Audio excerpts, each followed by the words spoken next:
Oh, it's Alexander's back. Where is she? Which one? Are we live? Mike James?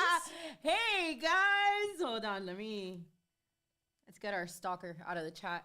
Hey guys, and welcome to another episode of Mostly Peaceful Latinas. I'm your host, Bella. And I'm Linda. And before we get started, please don't forget to support us with a like and a subscribe to our channel. The like helps us get this live into the algorithm. As you guys know, we are 100% Patriot funded, no Illuminati, no lizard people. So we strongly depend on you guys to help boost our content and get it out there so more people can hear about Mostly Peaceful Latinas. Absolutely. Yeah, so we weren't here last week, but we've got a jam-packed show. I survived food poisoning, guys, so I'm okay.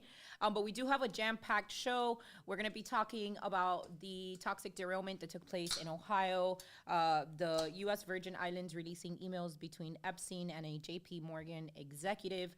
We're going to be discussing the Tate brothers getting set up. We're going to be discussing George Soros' soft endorsement of Ron DeSantis. And actually, the one I'm most excited about today is the setup of the Nick Fuentes smear campaign. That's going to be an interesting one because I feel it's something that many of us can relate as we've seen these practices take place online over the last few years. And it's been interesting to kind of get a look at behind the curtain of how these things are put together. But before we get started, Alex Jones was right. And the water is turning you gay, is turning the frogs gay. But we have a solution for you. And that is our sponsor, Century H2O. If you've been watching my stories, if you've been watching my Instagram, I've been talking about Century H2O. It's a Patriot-owned water filtration company out of Arizona, okay? It's an under-the-sink system, simple 10-step process. It takes 15 to 20 minutes to install. Amazing, amazing Patriots. And Century removes all of the toxins out of the water that are making the frogs gay. Fluoride, which is calcifying your pineal gland, and that's why you have really, really dumb people nowadays, chloride, arsenic, and more. But aside from that, Century remineralizes your water. So once it removes all the toxins, it's going to add things that you need like magnesium and calcium. And it's not just an amazing system for all the things that I just told you about, but it's also affordable, right? Because we had a problem with trying to find something that we can actually afford at $279.99. And then if you use our code MPL10, you get 10% off and you get to support a Patriot-owned business made in the USA. Shout out to Nelson because he's a great guy. and also support us in the process. Absolutely. Right? You get to support us for sure. Century believed in us, so why not? Yes. All right, guys. So where do we start? We're going to start with the Ohio derailment. So I'm sure most of our viewers tend to follow alternative media. So I'm sure that many of you have actually heard. But for those of you that do not know, it's about to be 2 weeks already. Yeah. 2 weeks ago, there was a train derailment that took place in East Palestine, Ohio. This train was filled with toxic chemicals, and these toxic chemicals have now been released into the environment of Ohio, where citizens are being told that they are safe and that there's nothing to worry about. However, there's very alarming things going on. Amongst them is the fact that there seems to be a lot of secrecy surrounding exactly what chemicals were in these train carts, what dangers they could potentially present to someone. So not only is that information being held very tight chest, aside from that, it seems like there's been reporters that have tried reporting on the news story and have been arrested as a result of it. So there's definitely an effort to slow down the sharing of information when it comes to this incident that took place in Ohio. So we want to talk a little bit just kind of our thoughts on the whole that situation, how they're blaming it on Trump, how the Biden administration is actually refusing to send the people of East Ohio any help. We just saw that before coming here.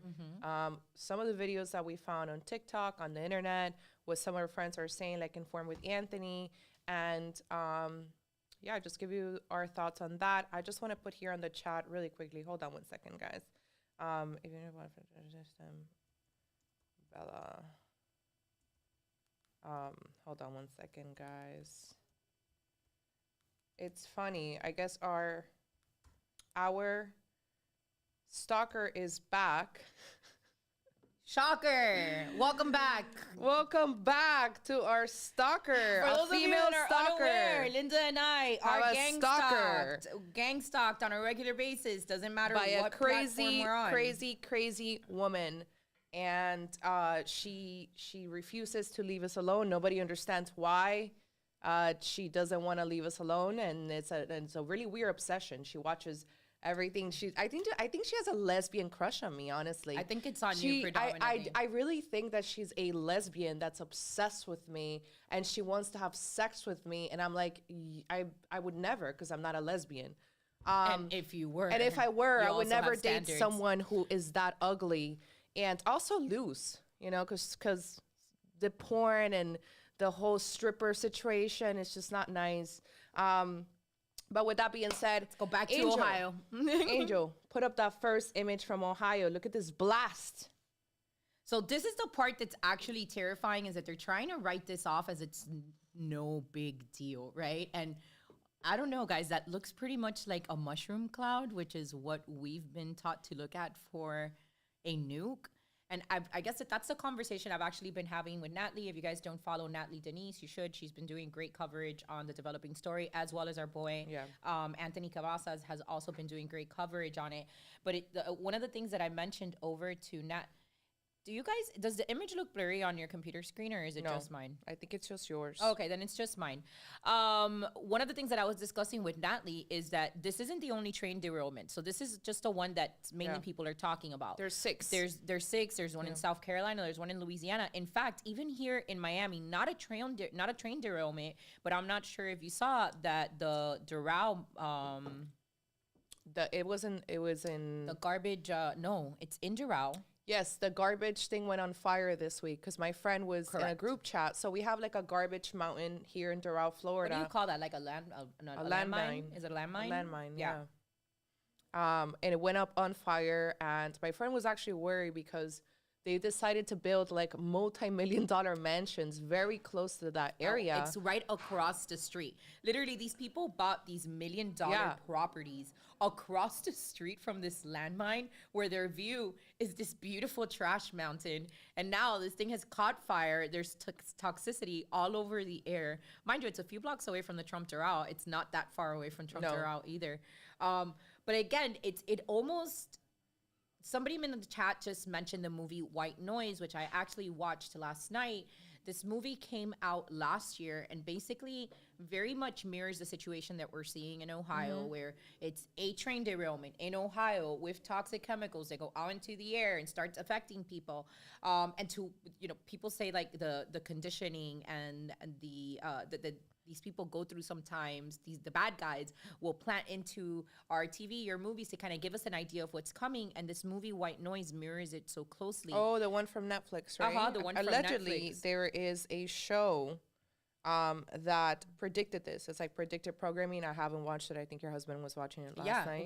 The White Noise one. And it predicts, it's like, it really breaks this down completely as it's happening right now, which is so terrifying. I think with this whole situation, what we're seeing is that once again, they're trying to blame the situation on Trump, even though Trump's a private citizen who's not in office, who's not in charge of our transportation department. You have Pete Buttigieg. Is that how you say Pete Buttigieg, who basically was chosen for the role because he's gay, and not because of his experience, not because he should actually be there, but simply he was a diversity hire. And now one of the things that he said today, which is kind of scary, is, I understand that this made the media, but you shouldn't worry. We have about 1,000 train derailments per year. That was his response. Now, we've seen from Instagram and mostly TikTok that residents are actually capturing videos of their dead pets, their dogs, their chickens, dead fish. There was also a very scary video where a woman throws a rock at the water, and then you see all the chemicals coming up from the water. The water is clearly completely contaminated. So, Angel, can you please play that video so they can see? even though the media is refusing to cover it, there's a massive environmental disaster currently unfolding in Ohio. A train that was carrying extremely toxic chemicals derailed over in the city of East Palestine. And in order to avoid an uncontrolled explosion, the Ohio government decided to set these toxic chemicals on fire preemptively. But while this might have averted a massive explosion with shrapnel flying everywhere, it did not avoid the release of toxic gases into the air for several days on end. Gases which included vinyl chloride, hydrogen chloride, as well as phosgene, which is so toxic it was used as a chemical weapon in World War I. And despite the fact that the local officials are saying that everything is now fine and telling people to come back home, the footage from the ground shows a much different picture. You have dead fish in the water, dead chickens in the coos, you have dead dogs on front lawns, people getting nauseous and sick, and the entire city smells like chlorine. But despite all this, the media is refusing to cover it. What do you think is leading to this media blackout? Leave your thoughts in the comments and subscribe for more.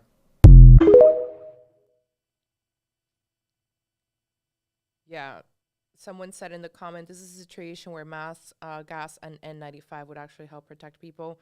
I don't know if that would, to be honest. I mean, possibly some sort of protection. But we're talking about very dangerous chemicals, like the guy mentioned there. I think it's like vinyl chloride, which can potentially kill people. And somebody had a conspiracy theory earlier on Instagram that a lot of the population in Ohio voted Trump. A lot of the population happens to be mostly Republicans, mostly conservatives. And so their conspiracy is that the Biden administration doesn't want to help them because of that. Now, I'm not saying that's what I believe. I'm not saying that's true, but that is something that people brought up into the conversation. How very today. unlike you. I mean, it is. How very unlike you to consider the conspiracy side of all. You never know. Well, dude, I mean, I do have to wonder. Somebody else did say in the comments, they're like, illegal chemical mushroom cloud. That's literally illegal in warfare. Yeah. But it's just standard in Ohio right now. And to me, the crazy part is how dumb they think we are, where they're telling residents, just go home. There's nothing to see here. It's like all of these chemicals are now, I don't have to be an biologist to know that if all of these deadly chemicals just went up in the air and are in my water, that it's probably, even if you try to convince me that it's not a big deal, maybe I'd believe you 3 years from now. I don't think I'd believe that it's no big deal right now, just as the event happened. So you have to wonder, is there, I guess the conspiracy theorist in me wonders, are we getting nuked? Like, is this all coordinated to informally nuke us with falling short of actually dropping a nuke on us? Is this like a way of attacking? A lot of people have put the same thought that we are possibly being attacked, and I mean, how would we know when we're under an illegal occupation?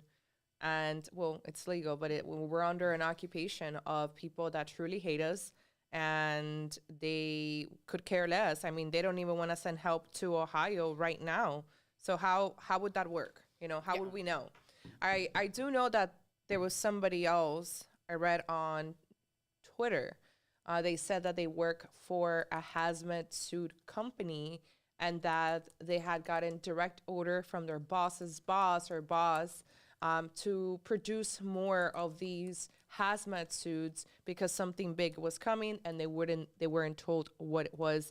Whenever these situations happen, I feel like a lot of these narratives go up online about things that are supposed to happen or not happen. So we'll see how that transpires. But let me see. Let me look at some of these comments. I want my country Hey guys, don't back. forget to like this video and help us out. We are 100% self-funded by you, so super chats are always welcome, encouraged, and appreciated. Absolutely. Kissimmee had a fire today. That's the other thing that we saw. I didn't really look into it, but there was also a fire that released a bunch of chemicals over in Kissimmee. I don't know if you saw that today, Bella. I didn't see the one about Kissimmee, but I feel like I'm kind of getting overwhelmed by it because I don't know if this is standard and we're just now overly cautious of it. So people are looking for news stories revolving like these toxic fires or these derailment, or if there's truly is a rise on I don't normally track these things, so I don't know Right. if it's something that this, I don't know if this is normal and just something that we're paying attention to. Yeah. But I don't trust shit these people do, and I know that they don't want us chilling. They So don't. They definitely don't. we know that this is the kind of thing that they might I don't put anything past these people. These are the same people at the Tuskegee. So of course they'll try anything. Yeah, it's interesting. Guys, please use the super chat at the end if you guys want to ask us any questions, comments, and that would help us out. Moving on, we found some documents, some very interesting documents on Twitter about Andrew Tate. So Andrew Tate has been in jail for the last couple of months, maybe like 2-3 months, accusations of human trafficking, women trafficking. And there has been a lot of speculation that he is being set up. There's other people that say that because he converted to Islam, the Roman Catholic Church in Romania is actually targeting him. We're not really sure what's going on, but new release documents have been posted on Twitter by his manager, and it's basically text messages or WhatsApp messages between the women that allegedly he was trying to, or whatever, the women that are framing him, right? Or the women that are alleging that he committed some crime. So, Angel, can you please put that up? Yeah, we're definitely... Yeah, and we're gonna have to read some of these out because you guys are not gonna be able to look at them. So breaking, wiretaps revealed that both the U.S. women and UK/Moldovan women planned to frame the Tate brothers. And so Bella's going to read a couple of the things that it said, but basically they're going back and forth about rehearsing the lines, laughing, saying, I can't read the small font. Hold on one second. But also, in the meantime, thank you so much, Hablando Como Los Locos, for your contribution of 1999. They say we're definitely under attack. Thank you, ladies, for your hard work. Thank you. We really appreciate you guys. You know, Bella and I talk about how Instagram is not fun anymore, how we don't get a lot of joy out of it, especially since she's been banned and the app has slowed down a lot. So we really like coming to YouTube and doing the show. We actually missed out. She was sick last Thursday, but it actually gives us something to look forward to on Thursdays, right? I would say it's that. the only thing I look forward to in this clown world anymore is hanging out with you guys on Thursdays. Yeah. Guys, so let me read a few of this to you. So just kind of like a conversation. They're in a group chat, and this is kind of the back and forth that's going on. Angel, do you have me here? All right. So there's a couple of different characters on the conversation. One character tells the other one, "I practice." The other one says, "Perfecto. Just play it cool." He's like, "I got it. Act like you don't know. Play dumb. I'm going to pull some tears." Like, they're setting this entire thing up. She's like, "Yeah, just play dumb. Thanks for the good advice. Thank you, babe." Yeah. So I've always thought I was always the person that was on the Tate brothers side, not necessarily because I think there's some sort of like role models for the world or anything. I do agree with a lot of things that Andrew has to say, but because to me, how did they go so many years, right? Because they were part of that business a few years ago. They haven't been doing that for quite some time, especially since he has his Tate Academy and he's gotten all these other sources of income through content. So how is it? It's kind of like the women that accused Donald Trump, like literally when he started running for president. Correct. And they went 30, 40, 50 years without accusing him. Like, I think Trump is still going to battle Jane, whatever her name is, like the crazy lady that says that she got raped by Trump. That was already dismissed. So she's bringing the case up. So to me, it's like you wait all this time to come to the police and try to frame the Tate brothers or try to go after the Tate brothers. Like, how does that make sense? It's almost like they saw not just the fame, but the money that these brothers have behind them, and now they want to take advantage of that situation. Tell us what you think on the chat. So I'll tell you my perspective on the red flags that went off immediately is that Romania is kind of known for being a hub for human trafficking, right? So it just seemed to me like it's known that human trafficking is this thing that's overlooked in Romania, but yet they bring down this iron fist on the Tate brothers because realistically, even the charges of the trafficking were more based off that the guys had made empty promises in order to coerce the girls to go over there. Like, where are the people that have entire brothels filled with underage girls where tourists go in to have relationships with these women? Like when I think of sex, it's not to diminish if any, I guess we know right now that there might not be validity to that, to the charges brought up against the Tate, and it wouldn't be to diminish that. But it is alarming to me that in a country like Romania, that the focus isn't on catching like big actual traffickers that are trafficking women like across Epstein, right? country lines, right?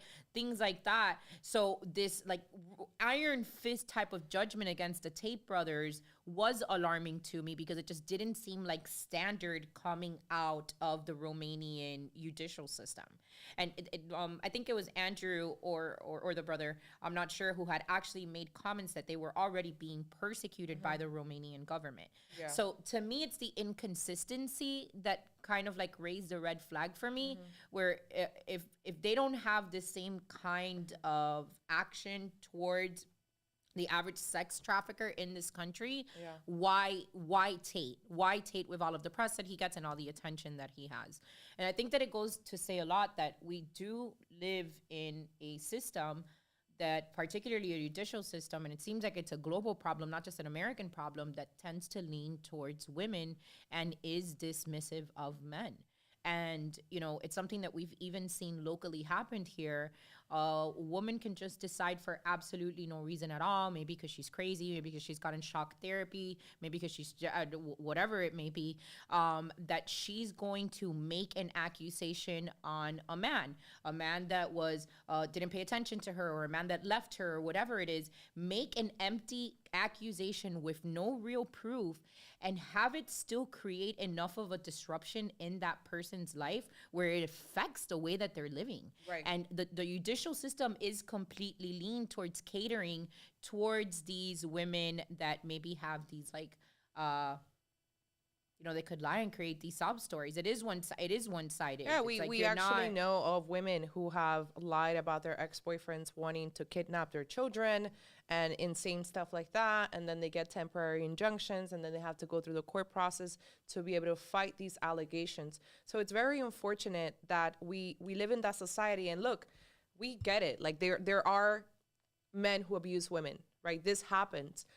But it's going to come a point where no one's going to want to back you up if you are just lying, like straight up lying. And I think that eventually we need to take this further. Like, we need to be able to punish. We've talked about this. Absolutely. We need to be able to punish these women, right, legally, who use the system against other individuals who create false accusations. It just happened to a football player yesterday. Thank God he was freed of all charges, but he had rape allegations. His entire life and career was going to be ruined over this one woman who was, lied and said that she was raped by this man. So yesterday the trial happened. The guy's free. I forgot his name right now. But yeah, that's definitely not cool. Let's look at some of these. Yeah, it's just unfortunate that it seems to happen on a regular, and you look at somebody like the Tate brothers, and here's the thing. You never shake that off. No, never. Once things like that are out, like in just like general news cycles, like you'll never be able to shake that off. You can't take things like that back.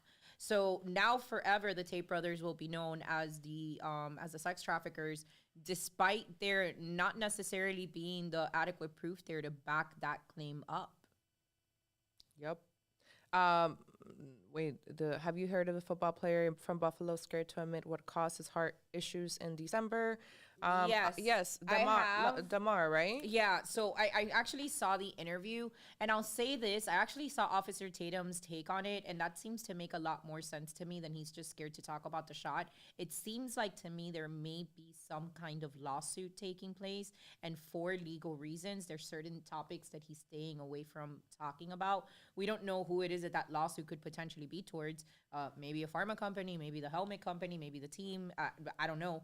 But it does seem like what he's his holding back has what he's holding back seems like there could be legal ramifications to it if he was getting ready to sue someone. Right. So I think this is kind of my problem with the doom and gloom conservatives online. You guys know that I've been very frustrated with these people. I have not been shy from my criticisms of them, of especially the influencers. And I showed Bella this week a conversation, a private DM that I had with one of my followers. She actually has autism and high functioning autism.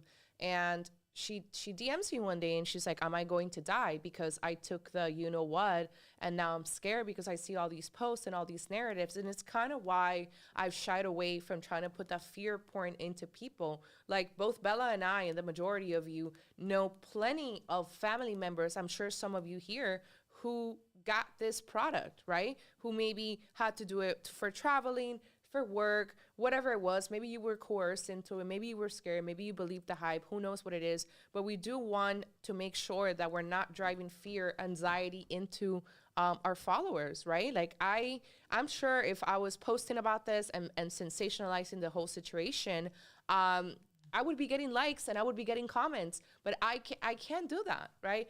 And I've always been like this. If you go to my profile and you scroll back on my highlights, you are going to find a highlight that says mental health from 2020. That was 3 years ago. And I talked about it during the pandemic. And I said, influencers have a responsibility to not drive fear into people, right? That's why even though my account is not growing, I've stayed away from the doom and gloom because it's just too much. I've spoken to some of my friends, right? Jordan Sarmo, he hasn't posted in 3 months. Aside from the fact that he's been a little bit busy with work, he's also like, everything is doom and gloom, Yep.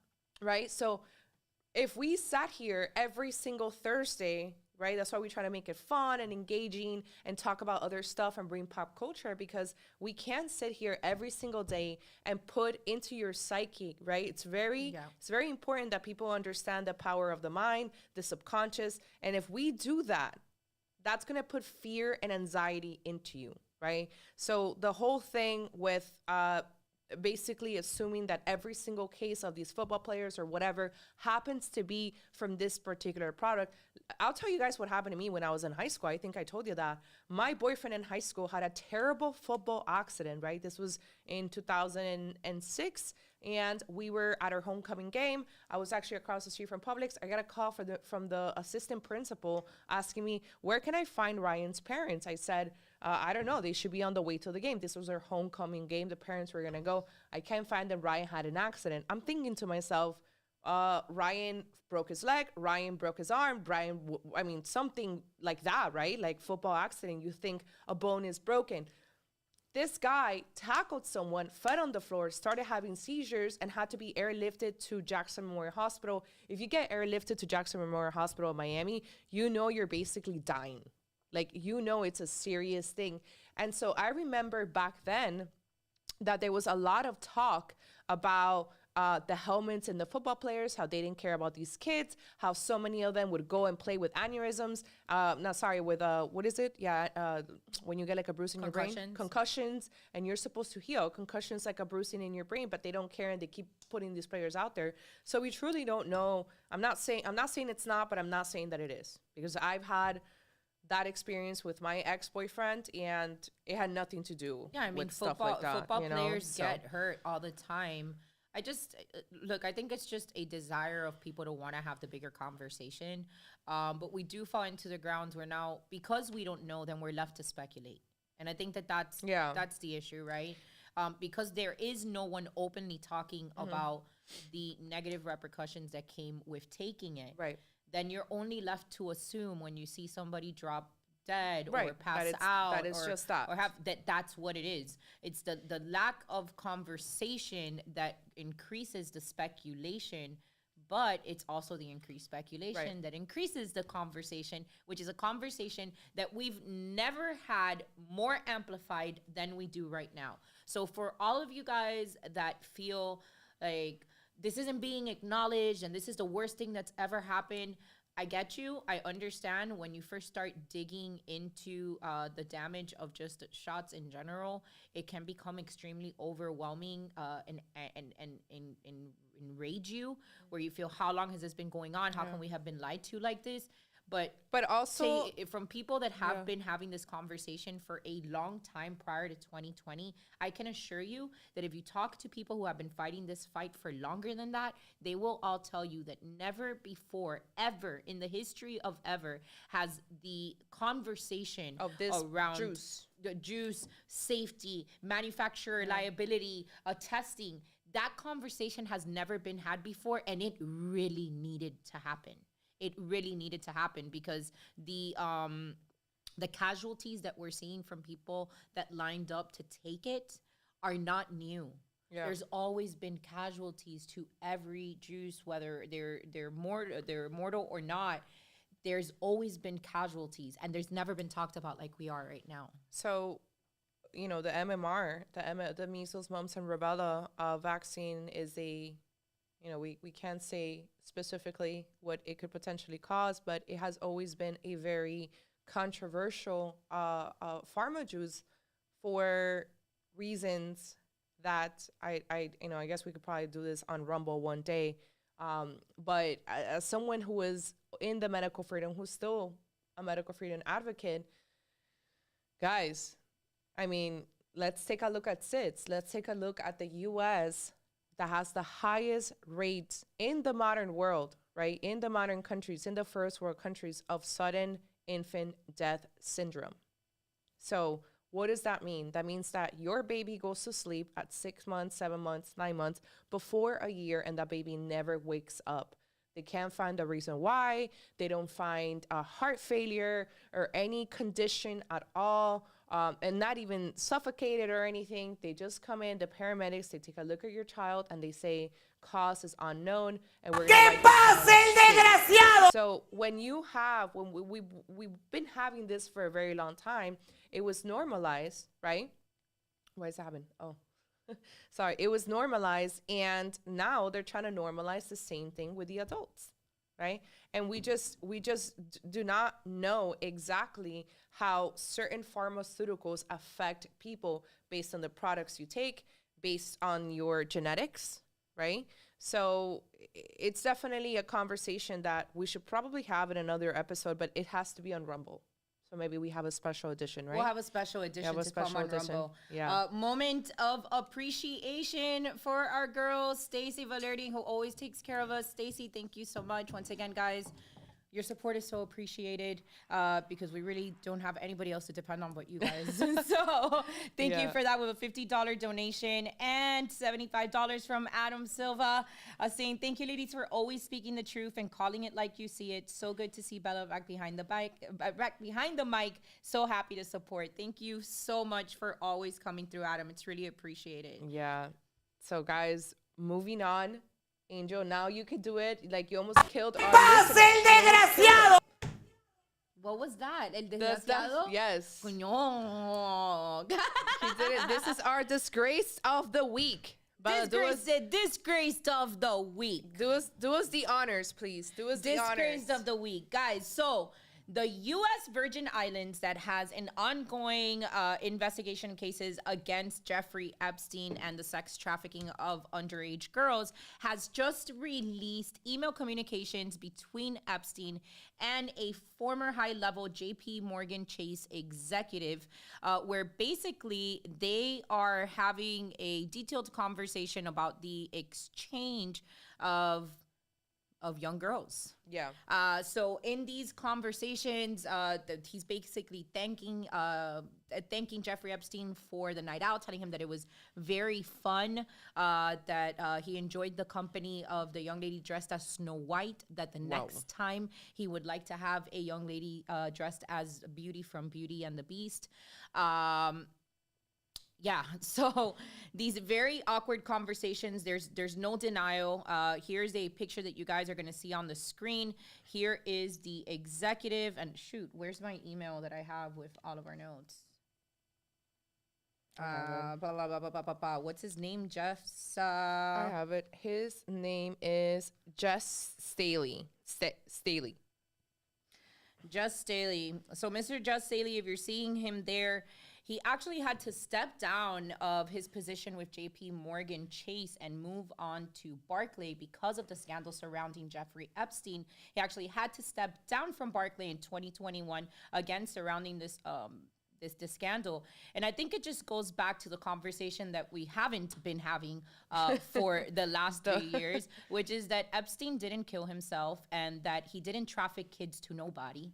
There's not somebody named Nobody that got trafficked to. There's list of very powerful people and influential people that were involved in the trafficking of minors and in relationships with Jeffrey Epstein, including our former president Bill Clinton, who was at Little St. James Island over 36 times on Jeffrey Epstein's private plane. But that's a conversation for another day.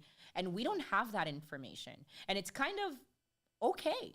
And can I tell you guys something about these cringe influencers from Twitter that you guys know I hate and I talk about?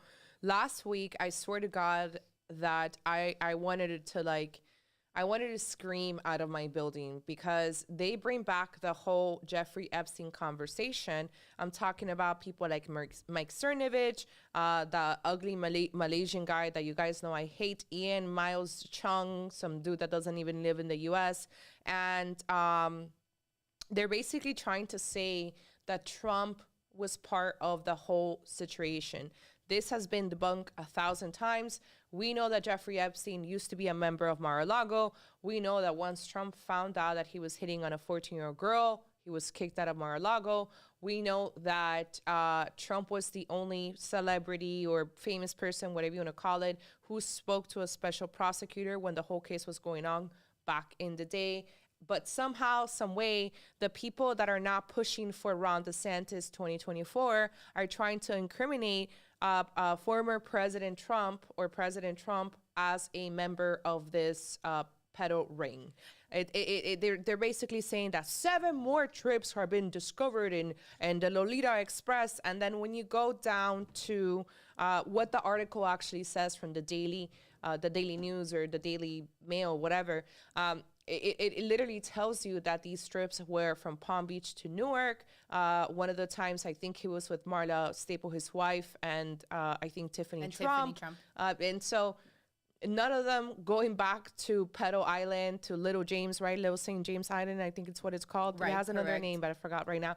None of them going back to that. But of course, these influencers, these grifters, these people have to somehow, some way, lie and manipulate the narrative pretty much worse than the left, right?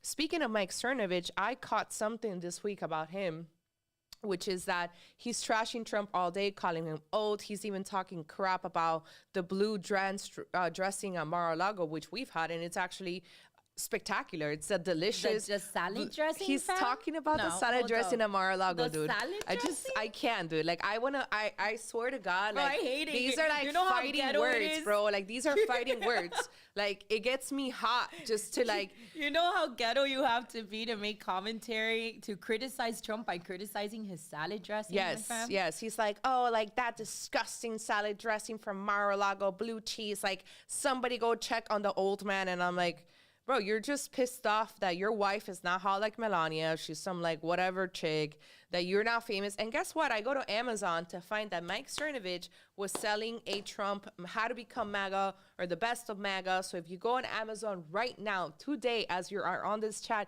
you can go see that Mike Cernovich was literally trying to sell you the MAGA mindset. That's what it's called. Just a few years ago, and it's still on Amazon. And this is what I tell you guys. It's not that I'm a cultist. It's not that I'm obsessed with Trump like people think. It's that it pisses me off that you're grifting off this man still to this day, still to 2023. And all you do is go online, go on Twitter, and talk your shit, and nobody holds you accountable for it. But I'll tell you this, though. On Saturday, I woke up and I sent Bella a thread from a liberal, and it was such a funny thread. I wish I would have posted it here for you guys to see. Maybe I'll share it on my story later. But it was basically a news analyst, like a liberal news analyst on Twitter, and he's like, I don't know why, but I like Trump supporters more than I like DeSantis supporters. And it was, I mean, people were just going off in the comments, right? And it's like I've said before, a lot of these people are coming off as very elitist. I'm better than you. You guys, insulting Trump supporters, not just Trump supporters, insulting the left, insulting this. And so they're not appealing to people, right? There's a whole narrative that Trump cannot appeal to the left. Trump can't appeal to the moderates, the independents. We know that's not true because he gained 11 million more votes in 2020. But now, these people that want us to join their fight into supporting DeSantis are becoming such insufferable little bitches that no one wants to support him. How cringe do you have to be for the left to think that you are worse? I mean, they hated Trump supporters. They're going to hate you more. They hated us. And now they're like, wait a minute, I think I like Trump supporters. I think I like Trump supporters. And that's what they said. Like, I think I like elitists. Trump supporters. And it was pretty surprising to see the comments on the thread saying like, oh, they're just like misinformed. Like, Trump supporters aren't bad people. They're just like cute hearts, blah, blah, blah, blah. And it's just like, MAGA was all about love. MAGA was all about love. But speaking of Ron DeSantis, Angel, can you play us this very strange tape from George Soros talking about DeSantis Trump today?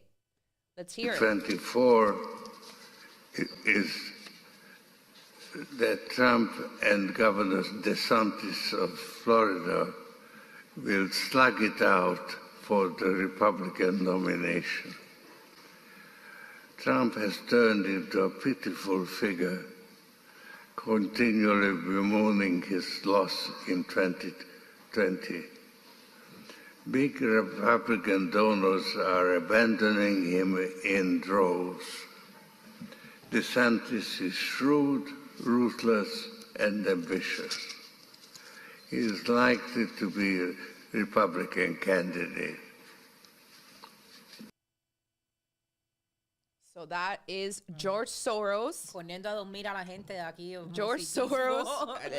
We actually debated whether to post the clip or not because he's basically like a corpse and you can barely understand him.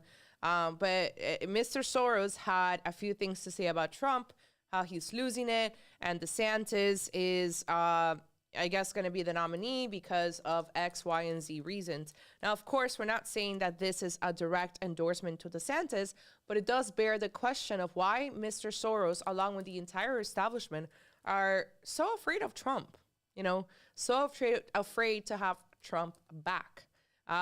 We've seen the articles, even Political this week had an article saying that the GOP is already colluding to get rid of Trump and MAGA.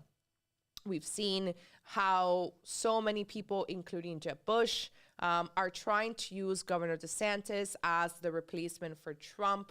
I know that there's a lot of discussion of the influencers and people online saying DeSantis is not establishment. And look, I'm going to be honest with you. I don't think this man, DeSantis, was a bad guy or someone that had evil intentions. I mean, I don't know him like that. But I do think that the establishment will pick and choose who they want as their next puppets. The selection process. And this is who they are getting behind. So, all right, I got a theory. Okay. I got a theory. I'm just going to put it out there. No, baseless. So please don't come back to me and be like, you said that so-and-so, baseless. But here's the theory. The party goes through all of their measures to push out Donald Trump from the GOP and elevate DeSantis.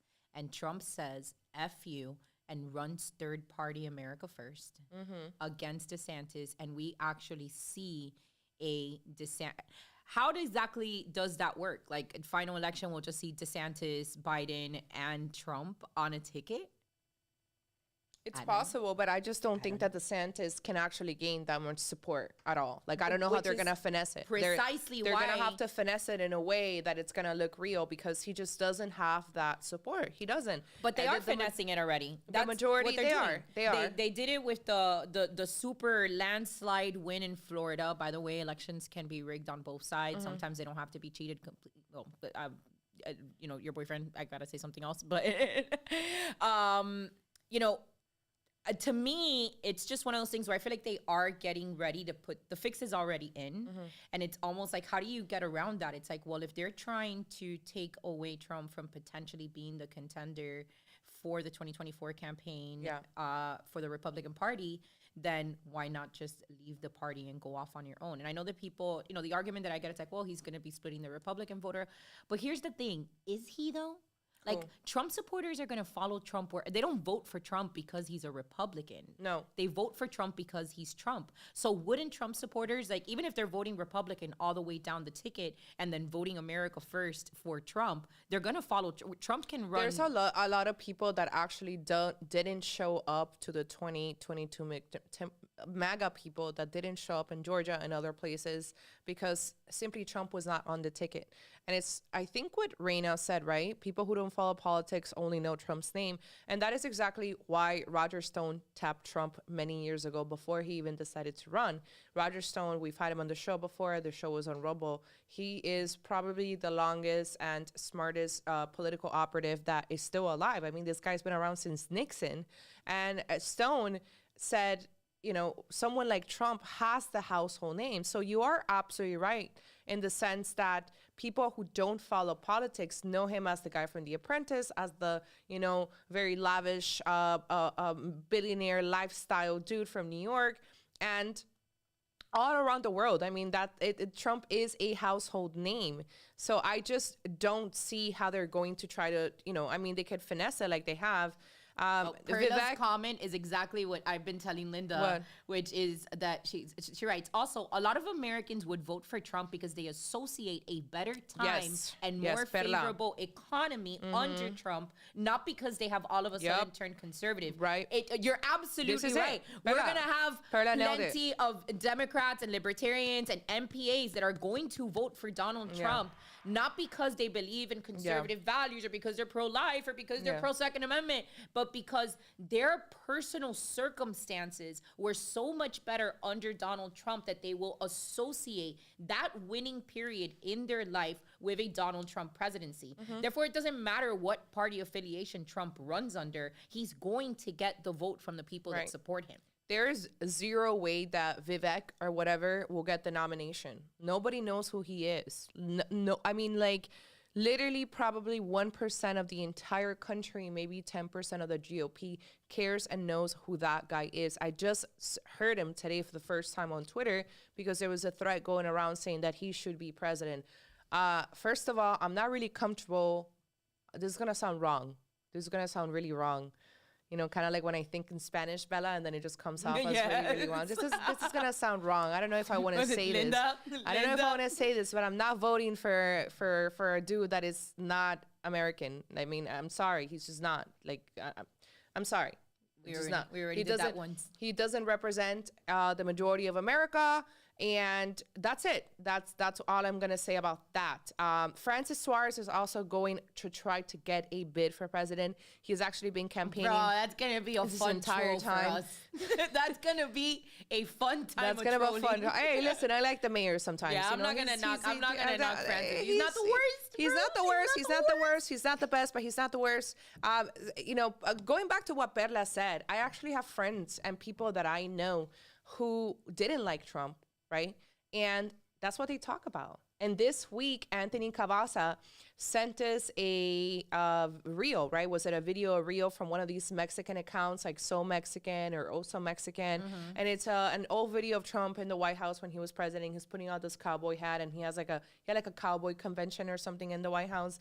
And so all the comments, like 90% of the comments, these type of accounts used to be accounts that they hated Trump. He called us rapists. He said we were this. He said we were that. And now 90% of the comments are, I miss him. There was a girl in Spanish. I took all these screenshots. Every single time I look at my wallet, I miss Mr. Trump. Trompazo, Trompitas, they have all these Spanish nicknames. Trompitas is one of them. El Señor Trump, El Señor. And there's so many of those people who are saying, hey, he really wasn't that bad. Like, if really he was a fascist dictator, do you really think he would have been removed? Do you really think that? And I don't see how people don't don't understand that, especially for these conservatives, the influencers. I'm talking about influencers, I'm talking about the pundits. The average person does not care about the whole vaccine conversation that these people think the 2024 election is going to be surrounded around, right? Like, nobody voted for Trump or Biden or anybody. Maybe Biden supporters did during the pandemic, but the reality is that no one sits there and say, I'm going to vote for DeSantis or Trump just based on the fact that he did or didn't promote the vaccine. That is not a platform. That has never been a platform, okay? People only remember that the 401ks were better under Trump, that their paychecks went a lot longer, that their groceries were cheaper, that their gas was cheaper, and that they were safer, okay? They weren't worried about the train derangement. They weren't everything. What they worried about, especially the libs that get themselves be brainwashed, they were literally worried about fake problems created by the media that never manifested into real life scenarios, whether it was the racism, whether it was the white supremacy, whether it was whatever it was. You knew that Trump had control of the borders. I saw so many liberals last week when the whole balloon situation was going on TikTok. Even the ones I hate him, like, this would have never happened. This would have never. He would have shot them. He would have. This balloon would have never been here. So this thing from the conservative elitists that say that he's hated by everyone is just simply not true. It's just not true.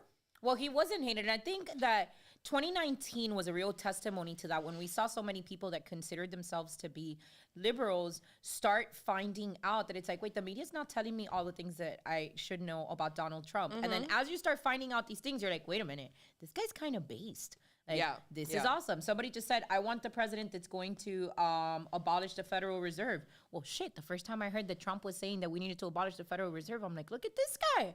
This is awesome. Yeah. And I think that the average person, they've just built up that hate towards him so much that it's irrational. And anybody who's not operating off feelings and just a little bit of logic can take a step back and be like, all right, so the guy maybe, mean tweets and, he says things that are outlandish, but really what was so horrible about his presidency? What wasn't he doing for the for the American people? Gas was cheaper. The economy was better. I was doing better. And again, I just think that people will start associating that better time of their life with a Donald Trump presidency. And when they go out to the voting booth on November 3rd, 2024, they are not going to care if there's an R or a D or a ZW or a he, she, whatever next to Donald Trump's name. They are going to vote for Donald Trump. I think Reina said something like she lives in the hood and people didn't vote for him or wearing Trump beanies today. My friend Leo, he lives in Miami Beach. And Miami Beach, as you guys know, is run by Democrats and also very, very blue. We did see some change with the red this time around for Miami-Dade, but mostly blue. And he sent me a picture this morning, like at 9 a.m. Someone had already has a Trump 2024 flag right outside of their apartment building. And, this is one of those neighborhoods where you'll see the gay flags, you see the trans flags, and it's just there, and people are just remembering what we used to have. So I don't see, of course, there's always the voting discrepancies. You can only say that here, but we don't know. We don't know for sure if DeSantis has the whole country. What is really worrisome about the DeSantis situation is, aside from everything else that we've told you guys a little bit here on the show, is the demonization of Trump supporters. I've never been more attacked by conservatives since November 2022. Okay. Yeah. The name calling, the shaming, the dragging online. Today, some disgusting women called me a Trump junkie. Like, and this one has a love and light on her profile. Oh, they always do. They always do. Or love, the light, Bible peace, quote. Yoga, the Bible quote. And it's come to the point where it's right-wing TDS, because no one mentions this man. No one. I'm in a comment section. We're talking about something that has nothing to do with this man. I mean, the name is not even there. And they just go to my profile. They see a picture with Trump. And then all of a sudden, they start calling me names. Or you're just a Trump junkie. I'm like, okay, every single Trump supporter is also a DeSantis supporter. Because I voted for DeSantis when Trump told me to vote for him. Okay, so you trying to demonize us that we're part of your same team as a Well, Trump I just protest, think as a the junkie, best part is is disgusting. Like how good luck. Good luck with that luck. strategy Good where luck. you're alienating the very people that you need to vote Yeah. for Ron DeSantis. Good luck alienating the America First patriots that truly believe in what Trump did and for our country, and telling them that they're bad, stupid, cultist, racist, extremist. I mean, you guys kind of sound like somebody that I know from 2020.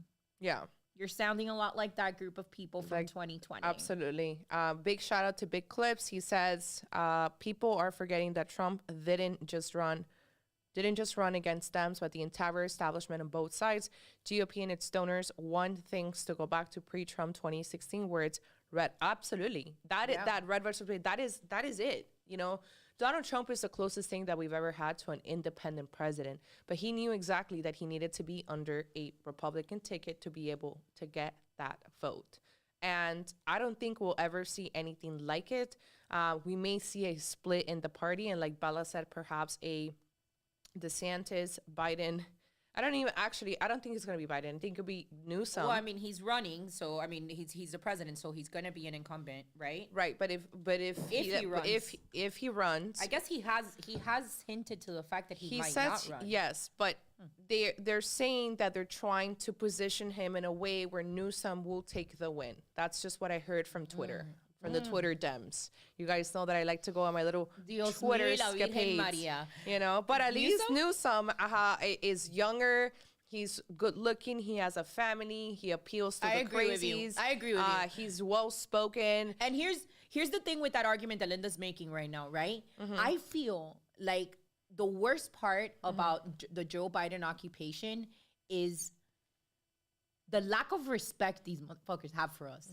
Like, they didn't even give us somebody that was good at playing the part of president. Like a Newsom, you know, kind of looks the part, can finish a sentence. No, the disrespect was so much that they gave us a corpse cabbage, propped him up in front of a teleprompter that he cannot read, and told us that's your president. And that's the disrespect for me. It's not even that we're living under an occupation, is that the mockery of forcing us to live under an occupation with that as our elected selected official. Project Shaney has an amazing point, and it's so true. So shout out to Shaney. She's always supporting us. Trump won without Fox News originally. Some of y'all got short-term spans. I would even say, wait, I can't see the comment. It's going up. Hold on a second. I would even say that the ousted ex-Bernie bros tipped the scale for Trump, and that is very true. So 1 in 10 or 1 in 12 Bernie bros actually ended up voting for Trump, right? These are people that are mostly populist. They lean left. They're anti-establishment. These are the people that I've told you about that are part of the Occupy Wall Street people, and apes or whatever you want to call them. And they will not vote for an establishment Democrat. And so once the DNC took that from Bernie, they said, okay, F you, I'm going for Trump. So I think we'll probably see a similar situation, especially now. Like I said earlier, we are literally seeing live on Twitter and other apps how liberals are even noticing the push for DeSantis to elevate him as the candidate. We saw 2 articles this week, back to back from the New York Post or the New York Post, right? Yeah, and also Newsmax did one too, right? And even Washington Post. So all of these liberal outlets, CNN as well, who traditionally have hated Governor DeSantis, have said that he's anti-gay, anti-this, anti-black, a racist, are now elevating DeSantis to a status that it's just weird. Like, the whole situation is weird. And then when you go back to see who owns these newspapers, who donates to them, who funds them, a lot of the times you'll find out that they're also DeSantis voters. Right? Shocking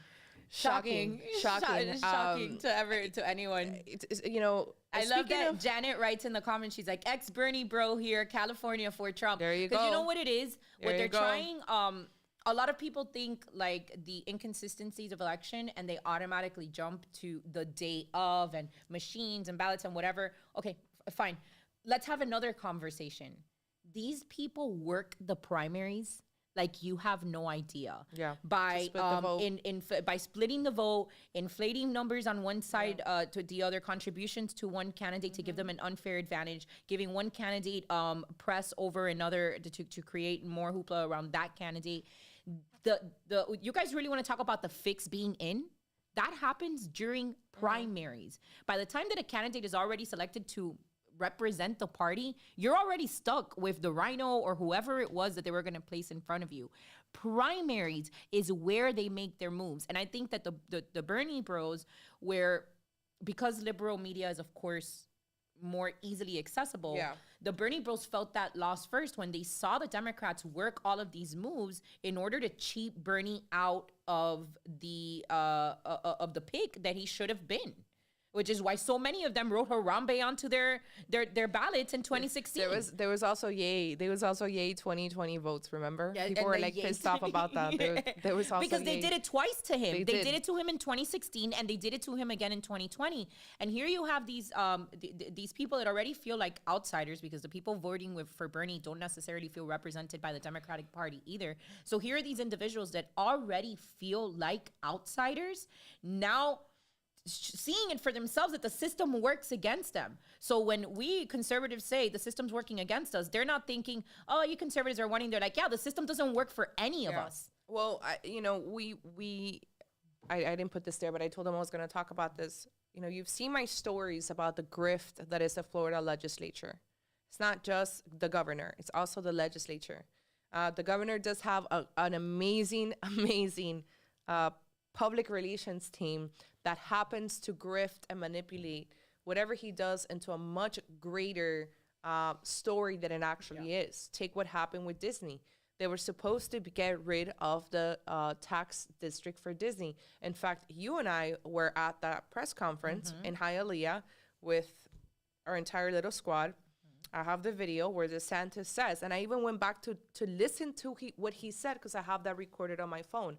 I said, before I make an assumption, let me go hear what he had to say. And he said that he was going to be repealing this special districting. Now, that did not happen. What ended up happening was that behind closed doors, Disney executives or lobbyists, they meet with the Republicans, they meet with the DeSantis team, and they have already donated to DeSantis, right? So they renamed the district. Now DeSantis gets to appoint the board of directors of this special district. And nothing that he said was going to happen is happening. Nothing. But they turn around and say that they did this great thing and he's fighting Disney. No, he's not. That is not what's happening. Okay? What happened was that Republicans have always been in bed with Disney because they're big donors to them and they had to appease their donors, right? But they also have to create the illusion that he is fighting for us or for the culture wars. Culture wars have been a very big thing for DeSantis along with the conservative elite. Obviously, we support a lot of it, especially when it comes to the transgender issues, the LGBT indoctrination, the critical race theory. But the reality is that it is also a distraction from other things like the war. We know that DeSantis is very pro-war. We know that DeSantis is very pro-Ukraine. We know that when he was a legislator, he actually voted to send more aid to Ukraine. President Trump has been the peacemaker, right? Everybody thought that he was going to go in and they were scared and he was going to nuke everybody, but he's making peace with everybody. So there's a lot of people who want that back in the world. There's a lot of left and right, anti-establishment, anti-military complex people who want the war to end completely. We've had over 250 American volunteers die in Ukraine, probably more, probably bodies that we haven't seen from bombs and blasts and whatnot, plus thousands of Ukrainian soldiers who have been caught in this stupid war, whose bodies are now God knows where, right? And obviously the Russians are suffering too, but Ukraine is our ally. So we talk about that. And so I think that's going to be a really big platform for Trump coming up, saying, hey, guys, the minute that I walked away, we started having all these issues. You also have Tucker Carlson and Fox News salivating at the mouth promoting a war with China, right? We don't know if any of those balloons or any of that situation was artificially created or it was actually organic. It seems a little too obvious for me. It seems a little bit too obvious. So, but they do want to push us into a war with China. And you guys know that with the whole Taiwan situation. And if Trump was president, as cliche as it sounds, none of this stuff would be happening because he did have these dictators and these heads of states in control, right? In control. Out of South America is now communist, right? Starting with my home country. Brazil just lost Bolsonaro. Lula is in charge. And for some reason, Lula last week had to say that anybody who doesn't want to get vaccinated is going to have no rights in Brazil. Okay, this is allegedly a win for democracy. They got rid of Bolsonaro because he was a fascist taking over rights. Now you bring in Lula, who was really a criminal, and this man is talking about removing your rights for the vaccines. We also had a great episode, you guys, for you to check out on Rumble that we did with a journalist, Paul Saran, out of Brazil. And you can find that on our Rumble channel where we post more of our fiery content. More fiery content. Let's go. Should we go? Let me say one thing about the vaccine. Not the vaccine. Brazil. No. The bill that we're gonna work on. So the Florida legislature. If you're in Florida, I need you to pay attention to this. If you're not in Florida, I also need you to pay attention to this. So right now, the Florida legislature is meeting for their special session. And if you guys remember, Governor DeSantis and the legislature allegedly banned vaccine passports from the state of Florida with SB 2006. That was back in November of 2021, right?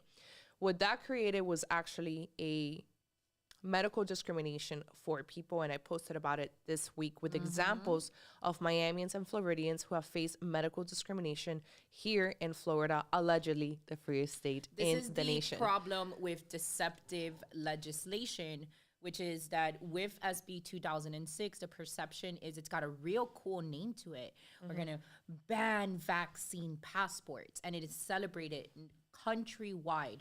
All of conservative media, conservative influence, everybody amplifying this great move by Governor Ron DeSantis to sign into legislation the banning of vaccine mandates. However, vaccine mandates were never legal in Florida. Let's start right there. So the banning of them is almost premature. Now, the problem with the deceptive legislation is that you got to really look into it to understand the precedents that's actually being set. This legislation doesn't ban vaccine passports just because. What it does is that it creates an exemption for you where if you don't want to get it, you don't have to. However, your employer can require weekly testing from you. Or daily. They could do the daily testing. I think the legislation specifically states weekly. Masking. As a mask and permanent masking while you're at work. So while the legislation seems like it did this really base things of, we're not going to have vaccine passports in Florida. How many states actually do have vaccine passports? Let's start right there. While the legislation says that, when you dig in deeper, what it's done is that now it's written into legislation. Here are the ways how it's okay to discriminate against the anti-vax. Now your employer can require you, well, if you don't want to get it, you don't have to, no problem, but you got to wear a mask. Secondly, what it's also done is that it's now set the precedent where now you have to give your employer personal identifying health information about yourself. This was never legal. Your employer couldn't ask you if you had AIDS.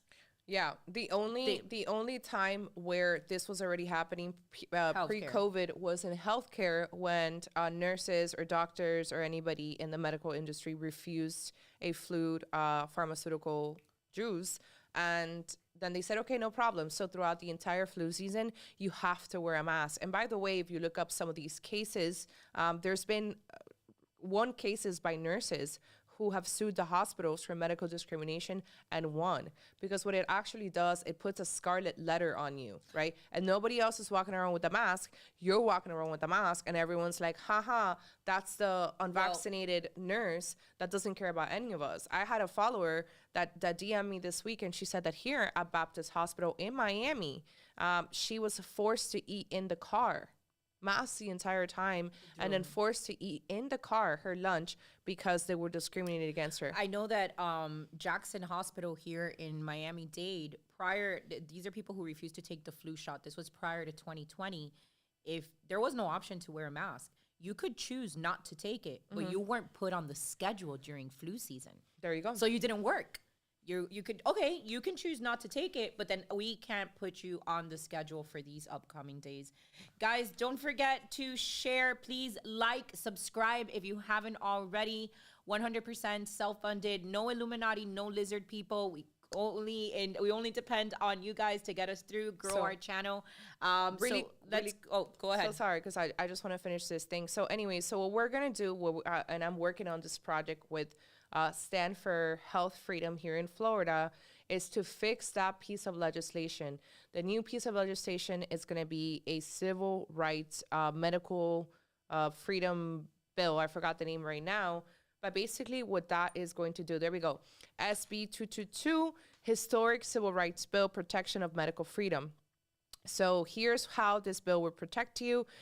So in the Civil Rights Act of Florida, it's going to act vaccination and immunity status, which creates a protected class. Employers cannot discriminate based on your vaccination or immunity status.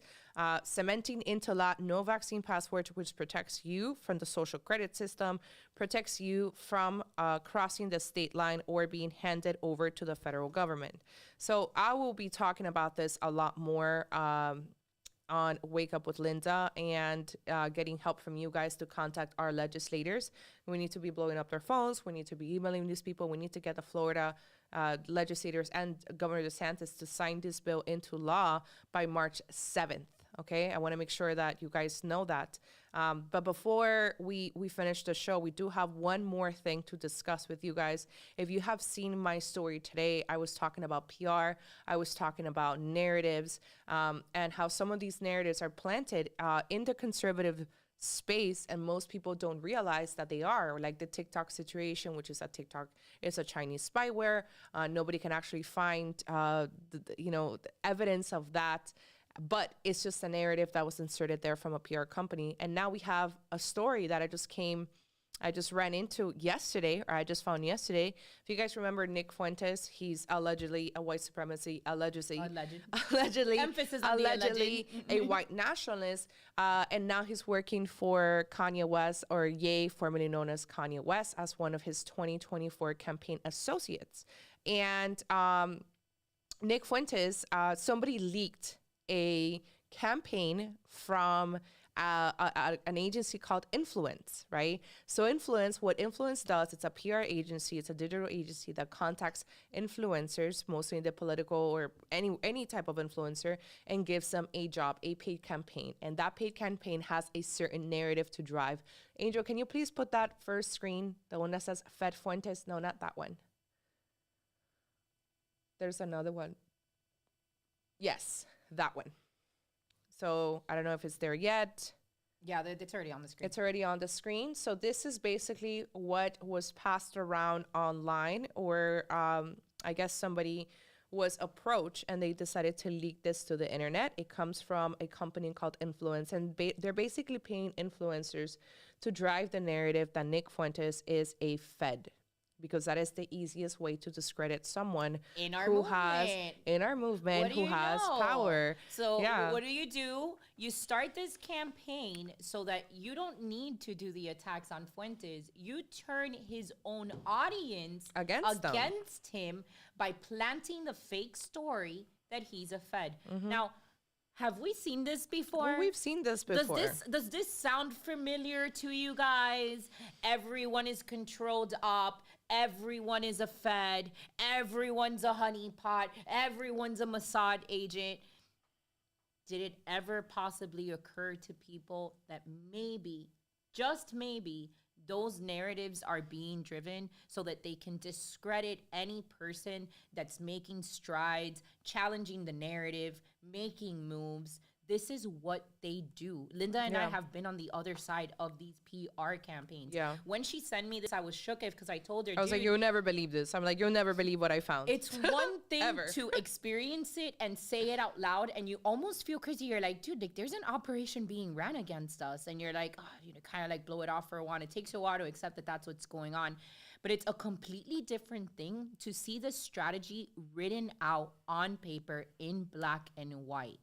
They have hashtags, narratives, conversations, talking points. So when you end up on these comment feeds where you're starting to hear the same thing about people over and over, how often are these narratives being planted about the very people on our side actually doing something to change the way that the world is set up right now, to turn things in favor of conservatives? I think Linda's going to read a couple of lines from the document. It basically says that the campaign is from February 15th. So I guess it started yesterday till the 20th. And it's disassociate from the far right. Nick Fuentes has all the signs of being a Fed-controlled opposition. Boom, there you go. You heard that? And then it goes into exactly the key messaging points or what they want these influencers, media pundits, or whoever they hire to talk about the campaign execution. It gives you a background of who he is, his involvement in January 6th, and when the feds allegedly took away his money.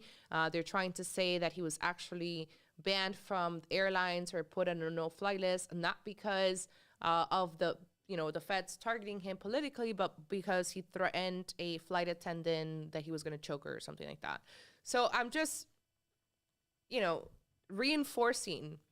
reiterating what I was talking about on my story today, right? If you hear a narrative over and over and over again, you need to start identifying that most of the times these are planted by PR agencies. If you go down the list of donors and how they spend, let's say that you choose Marco Rubio or DeSantis, mostly for DeSantis, we found that there's so many PR media companies that are being paid by DeSantis. You guys saw I exposed Project Wiretaps, what's his name? The Babylon Bee, chief of the Babylon Bee, Seth Dillon, as being under DeSantis' payroll. And people are like, well, what's the big deal? What's the big deal? Who cares? Okay, first of all, if I told you that The Onion was writing speeches for Biden or jokes for Biden, are you going to think it's not a big deal? They're still a media company. Now, even if they are satire, they are still a media company who are now under the payroll of Governor DeSantis. And we don't know what they're actually being paid for. Seth told me that they were being paid to write jokes for speeches, but you and I will never be able to know what it is because it's a service. I can't quantify this. It's not like if I go audit your liquor store and I said, here's the invoice of you buying 400 cases of Don Julio tequila. I need to be able to account for those tequilas. Where are they, right? You should have a POS system. It's not like that. It's a service, right? So we'll never know exactly what that was for, but it is definitely shady. And just stay woke with these narratives. Stay woke. Stay woke and stay ahead woke. of them too, because you got to start putting yourself into a mentality where everyone is not honest. And then the worst part is that there may be honest people that are getting their information from people that they're wrongfully trusting. Yeah. So the source is irrelevant because the source might have bad information that's been purposely fed to them. There's no conclusion that you should come to quickly. Everything should require a deep, extensive research, and not just research, because you might see the same comment being, by 5 different influencers that you follow being spread. You have to actually discern for yourself. Does this logically make sense? What are they actually accusing him of? Is this just a narrative? And also identify the coattail signs that when a narrative pops up out of nowhere, it's usually not by mistake. There's usually a coordination that takes place for that. It's a scary world out there, fam. It's a scary world. It's a very scary world out there. All right, guys, we are been going for like an hour and a half, right? Angel, 77 minutes. We just want to give once again a shout out to Sentry H2O, That is one of the Patriot businesses that supports mostly peaceful Latinas. I told you guys, 10-step water system so you do not turn into a gay frog and you do not have a calcified pineal gland. If you need a water filtration system, look into Sentry. Very easy to install. 15 to 20 minute installation process, removes all of the nasty toxins from the water. Now that we're going to have the abortion pill being sold at Walgreens, CVS, and Rite Aid, you're going to have these little human remains go down your toilet, go into your water system. Think of all the people that put pills in the water sewage system as well. You don't want to drink that. So if you don't have a water filtration system, go check out sentryh2o.com and use our promo code MPL10 for 10% off, and it's $279.99. And if you guys have any questions at all, we'll be here for a couple more minutes. Drop us. I think we have our last one. We had a question come in from Erica Mejia. She writes, "Hi, ladies. So glad that I was able to catch your show tonight. First of all, thank you, Erica, so much for the contribution to the channel. We really appreciate it. Did you guys see the Nonstop Kentucky Prayer Revival that is going viral? It's going on. It's been going on for days. It's beautiful and it's very uplifting. If you guys have not watched the footage of the Kentucky Revival, it is bone chilling. It is one. I've not seen it, dude. Oh my What the God! hell? It's. I believe it's happening in a college campus. Erica, let me know if you can correct me, but I believe that it's happening like amongst college kids, and there's this revival going on, and they've basically spent the last 4 days in full worship, in full deliverance to Christ. It is. I get chills just talking about it. If you guys have not seen the footage, I strongly encourage you to find it because it's such uplifting content in these times that we're in, and particularly when we started off the podcast talking about what a black pill doomer, kind of like doomer pilled social media has become, whether you're on Instagram or on Twitter or whatnot. Amongst all that nasty news, to see this beautiful revival taking place and to witness that in our time, it really is the wholesome content that I think we all need, to clean our palates of the clown world. Don't be doom and gloom all the time. You're gonna get blackpilled. Someone said, oh my God, the Rihanna situation. I saw that and we were going to bring it up and we just completely forgot. But conservatives are once again, another day of conservatives just crying about celebrities. I wouldn't know what happens to celebrities if it wasn't for conservatives crying about it. I know more about what happens in Hollywood, the Kardashians, from conservative Twitter, from conservative Instagram, than any other, left-wing person.